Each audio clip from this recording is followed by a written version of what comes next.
Dias Mayor Richard Archibald mga katropa.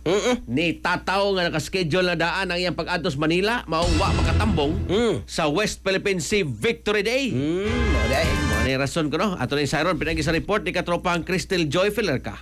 XFM Report. Yes, katropang Crystal.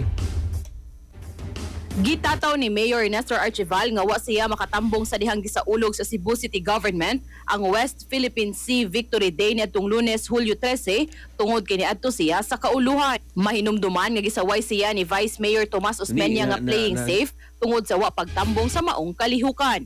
Apan sigun pa ni Archival nga daan nang nakaschedule ang iyang lakaw dito sa kauluhan. Gani sa maong adlaw, nakighimamat siya sa mga kadagkuan sa Boy Scout of the Philippines para sa mga programa sa mga kabatanunan ug ni Department of Budget and Management kun DBM Secretary Kim De Leon aron sa pag-follow up sa Local Government Support Fund alang sa mga infrastructure projects nga giprioridad sa syudad. I don't know what he means, but ako...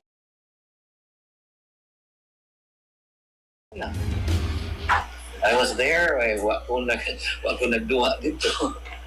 So, that's it. Sa usa ka Facebook post, nipadayag si Archival nga ang pag-alagad sa publiko dili masukod sa pagtambong sa usa lang kakalihukan, kung dili sa pagsiguro nga mapahimuslan ang mga kahigayunan nga makaangkon og programa, partnerships ug resources para sa syudad. Samtang subay sa pagpahigayon sa WPS Victory Day, giangkon sa mayor nga nabalaka siya sa mahimong relasyon tali sa Cebu City ug sa China. Nabalaka ko. I mean, these are things nga nangyangitabo, but being the mayor, we'll just go forward. Di lang ta, para na ko, continue lang ta. Trabaho lang.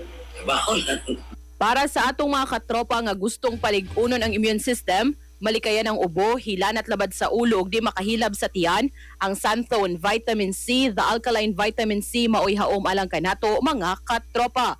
Alang sa nagkayusang Pilipino para sa Pilipinas, kininyong katropa Crystal Joy Filerka, XFM News. XFM Report. Salamat katropang Crystal Joy Filerka sa imong report. Santhone Plus Gold, mapalit sa mga butika sa inyong lugar.